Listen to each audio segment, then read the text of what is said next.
You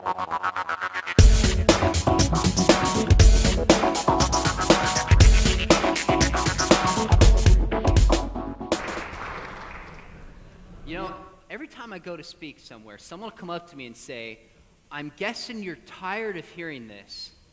And then they'll share a story about influence of my father. Let me tell you something. I'm not tired of hearing it. Every time, Dad, I just think how blessed I am and thankful and just how proud I am of you. And Dr. Piper, thanks for being a part of that, doing the Josh McDowell Institute, just continuing to carry on that tradition. I'm honored to be a small part of it. Well, those of you who have been here this weekend, we've been talking a lot about apologetics. You saw a scroll this morning, how we know it's true. You heard arguments for the existence of God yesterday from Dr. Turek. The question, though, is how do we take this truth and pass it on to the generation coming behind us? That's a question that I'm guessing all of us, to greater and lesser degrees, have asked ourselves and wrestled with. So I got a question for you. As you think about the next generation of those coming behind you, maybe your kids, maybe your grandkids, maybe it's just the young people in the church, what do you think your role is to them? In other words, if you're going to write a mission statement of your responsibility to the generation coming behind you, what would it say? I teach at Biola University now, and for 10 years I taught full-time high school Bible classes. And I would ask my students a lot of questions just to kind of get a sense of what they were thinking. This is a Christian school in Southern California. And I'd ask my students over and over again, I'd say, more than anything else, what do your parents want for you? And what do you think the number one response I got is? My parents just want me to be happy or to be successful. Now, I'm guessing this is true for you, but I want my kids to be happy, and I want my kids to be successful. But is the purpose of parenting and grandparenting and looking at the next generation to raise up a generation of people who are happy? I would much rather have my kids be miserable and following the Lord than happy and walk away. I had a student come in and talk to me, just a great kid. Junior in high school. Last he told me he wanted to be a Bible teacher. And he comes in, it was during lunch break, and he was really flustered. He goes, Mr. McDowell, can we talk? I got a problem. I said, no, it's my lunch break. Come back later. No, I didn't say that. I'm just kidding. I said, of course, step into my office, which is a desk in the middle of my classroom. I said, what's wrong? He goes, man, last night I had a talk with my dad, and I don't know what to do. I said, well, what was the talk about? He said, my dad sat me down and he said, son, I will pay your way through college and your way all the way through medical school. I said, what's the problem? That's a pretty good deal. He said, I don't want to be a doctor. I think my dad thinks it looks good for him if I'm a doctor. And second, my dad looks at me as his future nest egg. Now, I know this father loves his son because he sends him to a Christian school, right? He cares about him. But I have to think this guy has an idea in his mind about the next generation, and it shapes the way he raises him. Well, when I look in the Bible, I see a very different perspective in terms of how we should think about young people. Psalms 127:4 says, like arrows in the hand of a warrior, so are the children of one's youth. Like arrows in the hand of a warrior, so are the children of one's youth. In other words, we are to look at the young people in our church, in our community, in our families, as future warriors for the kingdom of God. Now, that's a very different perspective of young people, the greatest resource God has given us, than we typically think when we look at students. So the question is, how do we do that? Well, I'm glad you asked, because that's exactly what we're going to look at this afternoon. I'm going to draw your attention to a passage in the book of Deuteronomy. If you can't find it, Matthew, Mark, Luke, John, Deuteronomy. Now, in Deuteronomy, you know the context. We'll turn to the particular passage in a minute. Deuteronomy was written by Moses at the end of his life. So here Moses has spent 40 years wandering with the people in the desert, being a prophet for them, shepherding them, fighting for them. And now he cannot go into the promised land because of disobedience. So he writes this book, Deuteronomy, to give final words of wisdom so the people can move into the land and they can be successful. So notice the change that these people are going through. They no longer will have a pillar of fire by night or a cloud by day to tell them exactly where to go and to see God's presence with them. Instead, they're moving into a land and they're going to eat and drink from crops and vineyards they didn't plant. They're going to live in buildings they didn't construct.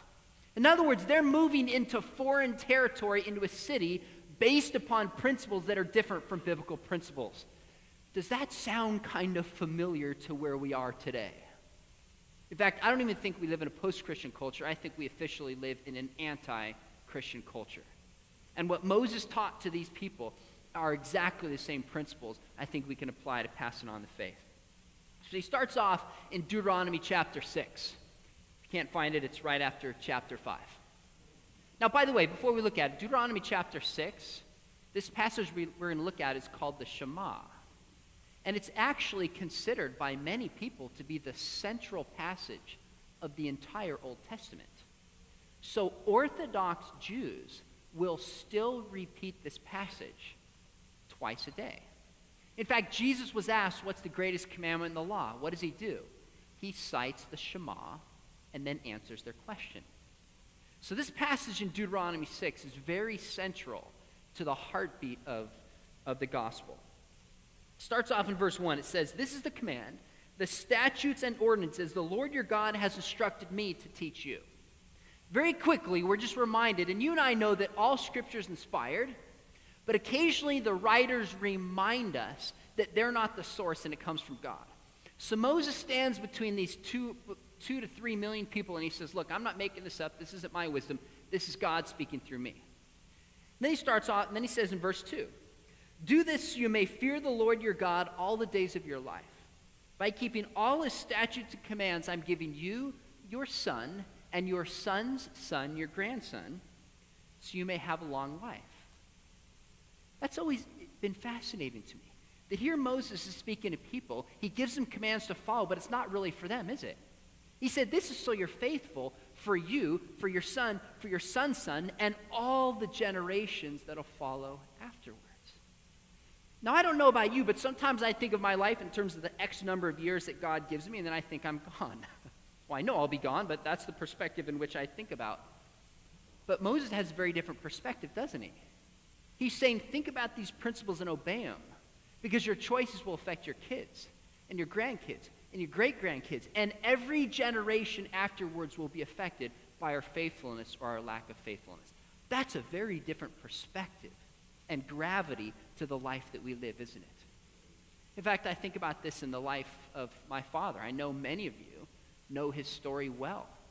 Growing up in a small town in Michigan with a father who was the town drunk, who my dad almost never knew sober until my dad was in his 20s. His older sister committed suicide. His older brother sued their family just out of spite for his father. As my dad has been courageous enough to share, when he was younger, between 7 and 13, he was sexually molested for 7 years until he slammed the guy up against the wall and said, "If you touch me again, I will kill you." I heard these stories growing up and always knew my dad had it bad. But I remember maybe a couple years ago, we were sitting around as a family, and my mom was telling funny stories of growing up in Boston. And my sister Heather, who's 10 years younger than I am, she was laughing, and we were having a good time, and she says, "Hey, Dad, tell a funny story you remember when you were a kid." Awkward silence. I'll never forget, Dad. He looks at us kids and he says, "Kids, I don't have one." And for some reason, my heart just broke in a way it had never broken for the life that my dad had to live growing up. But you know what? And you know the story. My dad's spoken to more young people alive than anybody on the face of the planet. He's written 100 and some books. He's had an unbelievable influence. And you know what? By all sociological standards, he should be in jail or the head of a gang or be dead. But God got a hold of his life and just transformed him. You know what I think my dad's greatest legacy is? This Josh McDowell Institute is fantastic, and I hope it lives for many, many years. But I think my dad would say his greatest legacy is the fact that his son and his 3 daughters love the Lord. That his 8 grandkids love the Lord. You see what Moses is talking about? He's saying when we start to think about our lives and our faithfulness in it, it's going to echo for generations to come. And then Moses continues. In verse 4 it says, Hear, O Israel, Yahweh is our God, Yahweh is one. Hear, O Israel, Yahweh is God, Yahweh is one. I think right away we learn a principle about passing on the faith to the next generation. It's this: make God the Lord of your home. Make God the Lord of your life, and make God the Lord of your home. Because something is Lord of your home. Something. Could be money, could be fame, could be success, could be a hobby. Something is Lord of your home. This here came clear to me a couple years ago. I'm guessing you guys have had the same experience that I've had, where you sent a text message or you hit a Facebook message, and the moment you hit send, you wish you could reach into cyberspace and have it back. I was on a plane not too long ago, and I looked ahead as we landed, and we're pulling our bags down. I see one of my good friends about 10 or 15 aisles in front of me. So I thought, you know what? Instead of yelling his name, because it starts with a B like bomb, and that could get me in trouble on a plane, I'll text him and make sure he stays afterwards and we can hang out. So I texted him. I said, hey, punk, turn around. I'm right behind you. And I sent it to my mom.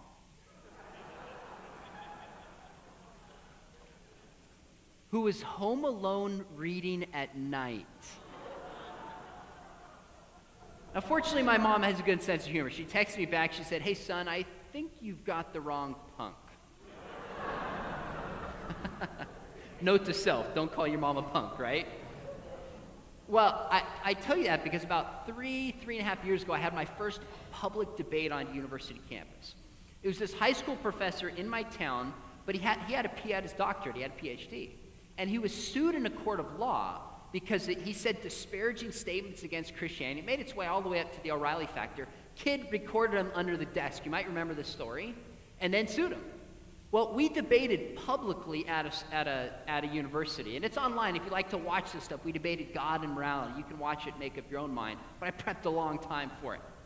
And I remember a few weeks beforehand, I got an email from a girl. And she said, hey, I'm the school newspaper editor. Can I interview you for the upcoming debate? I said, of course. Come on over to my classroom. And then a couple days later, I got another email from her. And I'm reading this email, and halfway through, I'm thinking, oh my goodness. She was talking about depression, rebellion, anger, loneliness. And then it dawned on me, I thought, oh, she didn't mean to send this to me. She accidentally copied me on it. Well, she came to do the interview for the debate. She was about to leave, and I thought, you know what? I'm just going to bring this up. Maybe in some divine sense, she was supposed to send this to me. I said, you copied me on an email. I realized it probably wasn't for me, but I read it before I knew that. I'm not a counselor, but it looks like you're dealing with some heavy stuff. What's going on? You know what she said? She said, you're right. Depression, anger, loneliness. I'm in rebellion against my parents. She said, in fact, I was raised as a Christian, but I've left my faith. She said, in fact, I was just in church last Sunday or 2 Sundays ago. She said, but I've walked away from my faith. My parents don't even know. I said, well, why? What's at the heart of it? She said, the bottom line is I have a hard time believing in a loving, caring Heavenly Father when my dad has been such a workaholic and he's been so distant. You know what she said? She said her dad would work all the time. He was never there for him. Even on Sundays, driving to church, come home, he'd work all Sunday night. And she said, I have a hard time believing in a loving, caring God of my Heavenly Father when my dad has been so distant. You see what Moses is talking about? He's saying, make God the Lord of our home and make God the Lord of our lives. Every single one of us in here, something is Lord of our lives. You know what I think the best way to figure it out is look at how you spend your money, pull out your checkbook. If you have a checkbook, the modern digital equivalent, or pull out your calendar. Because Jesus said where your treasure is, there your heart will be also.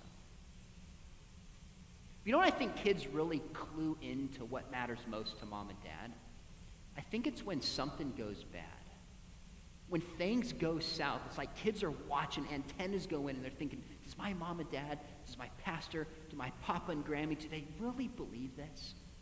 So I'll never forget, years ago, I was driving probably 6 or 8 hours up north on this freeway called the 99 in Central California to speak at a Christian camp. And I drove up there with a pastor.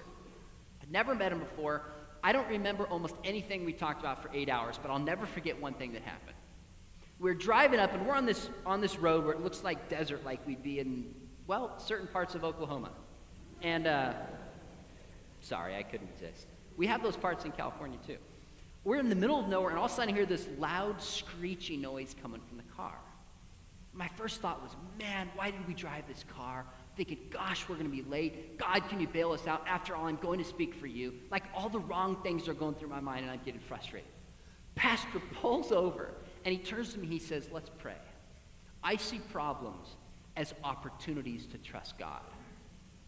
I sat there and thought, compared to this guy, I am a spiritual raisin. But you know what that communicated?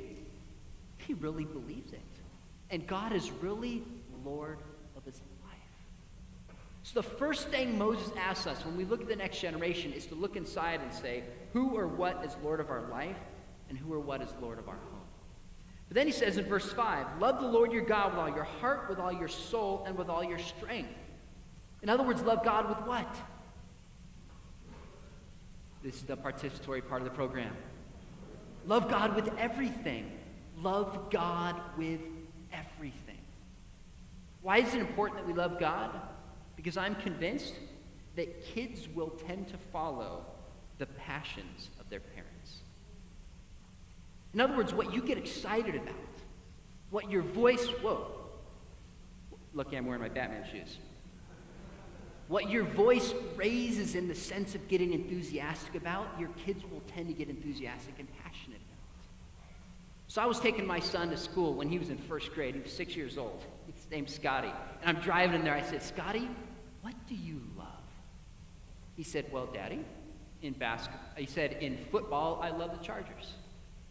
I said, okay, well, what else do you love? He said, in basketball, I love the Lakers. I said, well, what else do you love? He said, in baseball, I love the Red Sox, and I hate the Yankees. Now, the strange thing that he gave 3 sports answers is in my family, we hate sports. Yeah, you don't believe that, do you? Why did my son say in football, I love the Chargers? Because my wife's dad, my father-in-law, taught high school football for years. And Sunday, their tradition was watch the Chargers and get excited about it. So we watched the Chargers. Why did my son say he loved basketball? I actually played 4 years of basketball at Biola University, and I know what you're thinking. But you're short and you're white. Which proves only one thing. There must be a God. My wife was actually a college point guard as well. I just love the game of basketball. I just had a chance to speak to the team here briefly before leaving. I love basketball. Why did my son say he loves the Red Sox? Because my mom, his Grammy, grew up for a while in Boston, and she loves the Red Sox. And yes, she hates the Yankees. In fact, when the Red Sox aren't even playing, she's checking the scores just to make sure the Yankees lose. She's still excited they won the World Series this year. Now, here's the interesting thing. You think I had to sit my son down and say, Scotty, you're McDowell. That means you love the Lakers. Scotty, you're McDowell. That means you love the Chargers. And Scotty, you are a McDowell. That means you love the Red Sox and you hate the Yankees. Did I have to tell my son that? Of course not. Instead, he just observed his mom and dad getting excited about things and cared about certain things and valuing certain things. And he started to identify himself that, and it became important to him. This is why Moses says, love God with everything. Because what moves us to just get excited about, our kids will tend to get passionate about. What moves us to tears will tend to move our young kids or our grandkids to tears. But then he goes on. In verse 6, he says, these words I'm giving you today are to be in your heart. These are to be in your heart. I get a chance to interact with a lot of skeptics and with a lot of atheists. In fact, in a couple weeks, I'm taking a group of 25 high school students to Berkeley. And we're bringing in some atheists and skeptics, and we're bringing in a homosexual activist to speak to our students. I'm going to teach my students how to treat them lovingly, how to ask good questions. But I get to interact with a lot of non-believers, and I enjoy it. And I ask them this question all the time. I'll say, tell me your story. How'd you become an atheist? And one thing I hear over and over again, in fact, I just had a buddy I was meeting with in the Northwest, and he said, gosh, I grew up in church. It was about all these rules we had to follow, these things we couldn't do. It was never something that was in my heart. In fact, this is similar to what happened to one of the great artists of all time, Vincent Van Gogh. You know, Vincent Van Gogh grew up wanting to be a pastor. He wanted to be a pastor, but he couldn't master Greek, so he couldn't become a pastor. Instead, he became a missionary. And from all the records we have of the life of Vincent Van Gogh, you can read about his life. He wrote letters. He was a very successful missionary. He was seeing people come to Christ. He was ministering to people. But he kind of lived like an ascetic lifestyle in the sense if people were sleeping outside by the mines, he'd go sleep with the people. He'd give them the shoes off his feet, and he'd just minister to people where they were at. But he came before the mission board to have his license renewed. And they shot him down for 2 reasons. They said, 1, Vincent, you're not a good enough preacher. They said, 2, your appearance is unbecoming of a minister of God. Obviously, they hadn't read the story of John the Baptist. So for 6 months in his life, he falls into a sort of depression where he stops writing letters. And then letters show up, and he talks about wanting to become an artist. Do you know Vincent Van Gogh died thinking he was a failure, having sold 1 painting to a relative for almost nothing? His paintings now go for millions. You know how much I had to pay for them? No, I'm just kidding. I don't know Van Gogh. But Vincent Van Gogh, although he was burned by the church, the secular story is that he walked away from his faith and became an atheist. I don't think that's true. I think we may see Vincent Van Gogh, even though he definitely had some mental problems, in heaven. But he used his art to critique the church. So A Starry Night, arguably one of the most famous paintings in the world, as you look at this painting, your eyes are probably drawn to the sky, right? It's moving, it's vibrant, it's active, it's alive, because Vincent believes Psalms 19:1 and 2. The skies proclaim the glory of God. The heavens declare his majesty. Day by day they spew forth speech. Night by night they display knowledge. Vincent believed the natural world revealed God. But then you look down the valley, what do you notice in the middle? A church. What do you notice about the church? The lights are off. Why? Because the church is dead. Moses saw this coming 3,000 years ago. He says there are commandments and statutes and truths we must follow. But these truths must be in our heart. And these commandments are the way we love God and the way we love other people. But then he goes on more specifically in verse 7. Moses says, repeat them to your children. Talk about them when you sit in your house, when you walk along the road, when you lie down, and when you get up. In other words, talk about God when? Always. In fact, I think the principle you will learn from this is to make God a part of the rhythm of life in your home. Make God a natural part of the rhythm of life in your home. See, why is this so important? Because our culture wants us to compartmentalize our faith. Our culture says your faith is fine if you go to a Christian university. Your faith is fine if you go to Sunday school. Your faith is fine in the confinement of your home. But your faith should not influence how you think about culture, shouldn't influence how you vote, how you think about politics, foreign policy, etc. Our faith in our secular culture is to be compartmentalized into a certain section of our life, but not influencing everything. Why does that matter? Because Abraham Kuyper, the great philosopher and politician, said, there is not a square inch of creation out of which God does not cry out, it's mine. And yet, without even realizing it, I think we compartmentalize our faith in certain ways. So let me give you an example. I teach at Biola University. I teach at Biola. I don't think there's a school that does a better job than Biola, teaching a biblical worldview as a whole. I think they do a fantastic job. But I remember something we would do. When I was a student at Biola, we would have a chapel every year. It was the end of the year, and they would have people, so there's like 3,000 students filling up the gym. They would have students who were going on mission trips stand up, and they would commission them. So I mean students going to really faraway places like China, India, Latin America, Texas. They'd have students stand, they'd pray for them, they'd sit down, there'd be worship, there'd be the message, and chapel was done. I always remember thinking, why are we only having the students going on a, quote, spiritual mission trip stand? What about the students going to be interns at Google for the summer? Isn't that a mission field? Right? But we don't think about it, do we? Oh, we have our spiritual activities, and then we have the rest of our lives. What Moses is saying, he's saying, no, make God a natural part of the rhythm of life, that God influences how we think about everything. Now, I came across a fascinating study that I think really hit this home. It was called Souls in Transition from Christian Smith, who's at the University of Notre Dame. And they studied students in high school, followed them all the way into the university, asking this question: why are students leaving their faith, and what factors must be in place for a student to have a faith for their whole life, to maintain the faith of their parents, of their tradition? And they pointed something out that might seem obvious, but it struck me as very significant. And you can see it up there. They said the way we develop religious beliefs is the same as in other areas. In other words, there's not a special way that we develop religious beliefs that is different from how we develop other beliefs. So take, for example, you have a family, and we all know that kids who grow up in a certain political family will tend to adopt the political beliefs of their parents. It's not determined, but they'll tend to. So if you have a family on the right, conservative, they'll tend to have kids who are conservative. Family on the left, their kids will tend to be on the left. Now, why is that the case? Well, maybe in the conservative family, in the background they have on Fox News.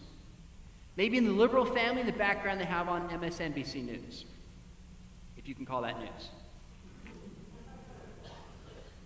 Now, what's the point? I doubt either liberal or conservative parents sit their kids down and say, all right, look, we're liberals. Here's what this means. Here's what we do about taxes. Here's what we think about the role of government. Here's what we think about the marriage issue. Here's what we think about social issues. Do parents sit down and formally tell their kids these things? No. Well, how do kids pick it up? Well, you're driving in the car, and what happens? You turn the radio on, politics are on, and mom and dad talk about it. You sit down at the dinner table, you talk about it. You're sitting around at home, and you talk about it. You see, things that are important to us tend to get brought up throughout the rhythm of life, and a young person just learns how to think about those things. So think about something that's important to you. Maybe you like to golf. All right, maybe golfing is important to you. Do you have a rule in your family that says, we talk about golf Saturday mornings and Tuesday nights? Does anyone have that family rule? If you love the golf, when do you talk about it? All the time, right? Or whatever it is. If there's something you love, it's a natural part of the rhythm of life. You're sitting at the dinner table, you're telling your kids because you're going to go golfing. You're driving them somewhere, you're telling your kids because you're going to go golfing. Right? You're sitting down, you're going to a movie 5 minutes before it starts, you lean over and you tell them that you bought a new pair of clubs. Right? We just talk about it because it's something that we love. Well, here's the question. When do you talk about God? Because if you talk about God with the young people in your life on Sunday morning and Wednesday night, without even realizing it, guess what message we are giving to kids? God belongs Sunday morning at church, Wednesday night at Bible study, but God is not a natural part of everything that we do. You see why Moses says this? He's saying, don't compartmentalize our faith. Make our faith a part of everything we do. Make it a part of the rhythm of life. And then he actually gives specifics how to do this. He says, talk about them when you sit in your house. In other words, talk about them over the family meal. Do you know studies show, this is an article from Newsweek from a few years ago called The Magic of the Family Meal. And they said the studies are clear. Kids who regularly dine with the folks are less likely to be involved in risky behavior, far more likely to succeed in life. Why? They said, here's what happens. They said it's at the dinner table with a shared meal where stories are told, where jokes are shared, and the wider world is seen through the lens of the family's values. They said in this article, even on nights when the food is fast and the talk is cheap. Actually, anyways, you meant what I knew. Even on nights when you're rushed at the family meal, you know what they said? They said it instills in a young person a sense of belonging, a sense of identity, and the message that it's not all about you. It's about the bigger group. And how important is that in our culture that says as long as it feels good, as long as you want to, it's okay? There's something about the family meal. Now, earlier on in my marriage, I had the busiest year of my life. I had my first full-time teaching job. I was taking classes at night. We were moving to a new home, and my wife just gave birth to our boy. So this is 9 years ago. My life was crazy. So at dinner time, I thought, man, just to know what's going on in the world, I got to have the TV on. As we're sitting down, after a little bit of time, I thought, what am I doing? I'm setting a trend in my family, that it's okay to be busy and not to focus on each other and let these messages intervene. I'm not creating this special, sacred space to just be together as a family. So now when we sit down for dinner, the TV is off. Unless the Red Sox are playing, right? I mean, you don't want to get legalistic, right? But the point is, let me ask you this. Insofar as you can, do you carve out time to share a meal with a kid, to share a meal with a young person? Turn the TV off, turn the cell phone off, and just be together. That's where worldviews are passed. I don't sit down and have a devotional every single family meal. I don't. Maybe once or twice a week, I'll pull the Bible out. We're going through this book called The Story, which tells the Bible as a grand story, and we just kind of talk about it as a family. I want it to feel natural and as a part of the rhythm of life. Then it says talk about them when you walk along the road. In other words, talk about them when you travel. My MO when I travel is either I want to drive to get us there immediately, or I want my wife to drive so I can check my emails. But I started to realize, man, there's something about just travel time. I can talk to my kids, get to know my kids, relate them. So I thought, what can I do to have conversations? So I came up with this game called the question game. And we'll ask our kids math questions, I'll ask them history questions, and I'll ask them Bible questions. Why all three? Because I want my kids to know that there's truth in math, there's truth in history, and there is truth when it comes to faith. These are all real things that we're discussing and looking at together. Now, when I started, all the Christian Bible questions I asked my daughter, she was 3, the answer had to be Jesus. Right? So I'd say, Shauna, who died on the cross? Daddy, I know, Jesus. I said, Shauna, who was born of a virgin? Daddy, I know, Jesus. I thought I'd mix it up. I said, Shauna, where do we go when we die? My 3-year-old looked at me, she said, jail. I think she might be Catholic.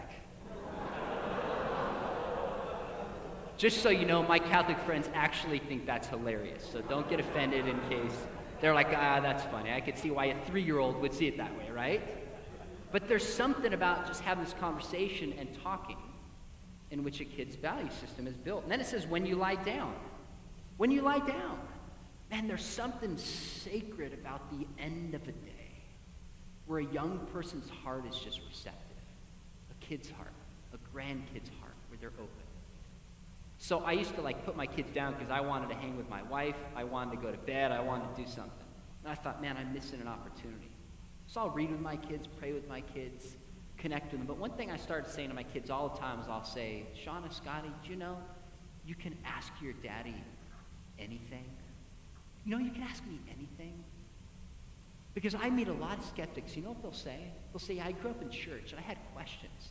And people gave me simplistic answers. Or I didn't feel free to ask my questions. And I eventually realized I didn't believe.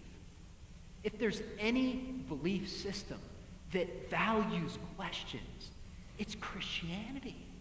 Because above all else, we're committed to truth. If it's not truth, we shouldn't follow it. So I say this to my kids, and my son, I think he was 7. He goes, okay, Dad, who was Jesus praying to in the garden? I said, well, what do you mean? He said, Jesus is God, right? I said, yes. He said, well, the Father's God, right? I said, yes. He said, well, then was Jesus praying to himself? I said, go ask your mom. I had a mom come in. I was at school a couple years ago, and this mom of a 2nd grader came running up to me. She goes, Mr. McDowell, help me. My daughter asked a question. She's in 2nd grade. I don't know what to do. I said, well, what's the question? She said, my daughter came up to me and said, did God love Osama bin Laden? And I said, oh, that's easy. Whew. Well, she leaned in. She said, well, what do I say? I said, here's what you say. What do you think? I'm dead serious. A question is almost always better than an answer. Why? Then you get to learn what kids are thinking and why. Then you get to have a conversation. Then you build a relationship, and you help that person discover truth. instead of just give a quick answer. Jesus asked over 300 questions, 300 recorded questions, and he already knew the answer. Why? Because he was eliciting a response from people, and he was building a relationship. Then he says in the last one, he says, when you get up. Talk about God when you get up. The past few years, I didn't have class on Wednesday morning until about 10:30 or 11, so I'd get up early and I would go to a coffee shop and have like 3 or 4 hours of uninterrupted work. And one week I was there, I looked over and I saw a grandfather with his grandson who was maybe 16 years old. The Bible was open, he was reading the story of the Good Samaritan. Came back the next Wednesday morning, grandfather, grandson, Bible was open. I heard him talking about like money and finances and investing. Come back the next week, grandfather, grandson, Bible's open. He's sitting there talking about relationships. And it hit me. I thought, oh my goodness, this grandfather is taking his grandson out every Wednesday morning and mentoring him. He's spending $5 on a muffin and coffee. Actually, it was Starbucks. $8 on a muffin and coffee. And just teaching life and pouring into his grandson. I sat there and I thought, man, I wonder how different my classroom would be if every kid I taught had a grandfather like that. I wonder how different my church would be. I wonder how different my city would be. You know, my state of California, we wouldn't be in debt if every grandfather poured into his grandson like that. I was so moved by this that I sent out a tweet. I'm on Twitter and it just copies to my Facebook page, and then people can comment in. And I don't remember the words, but something like, watching this grandfather week after week pour his life into his grandson and just teach him biblical truth. And then the comments started flowing in. You know what the number one comment was? I wish I had a grandfather like that. Friends, I've worked with students for a decade, and I can tell you the heart of a young person is to be called the beloved by an adult that cares. One of the biggest lies that I hear from parents, I've heard pastors say it, is kids need their space, they need to figure stuff out. When they need us, they'll come to us. That's a lie from the pit of hell. Young people today have more pressures and more temptations just one click away on the way to the bus stop than you and I had on Friday night when we were out looking for it. Right? They desperately need adults to step into their life. And they might fight it, they might resist it, but the heart of a young person is to have their grandfather, their grandma, their father, a mentor, a coach, a teacher say, you matter to me, and I'm going to help you be everything that God has designed you to be. That's the legacy that Moses was talking about. And I don't know about you, but when I get to the end of my life and look back, I think that's when I'm going to matter most. So the question is, what young person can you uniquely pour into? What young person, even if it's one, can you help become everything that God has designed that young person to be? If you do that, that is impact and that is legacy that will echo for generations. Amen? God, I thank you for the chance to be here. Thank you that we could look at your word and just explore your truth about passing on the next generation. God, myself included, just equip us, challenge us, open up our eyes, and motivate us as we think about impacting the next generation. God, just give us the ability to do this in an age where there's so many challenges that kids are faced. And we pray this in your name. Amen.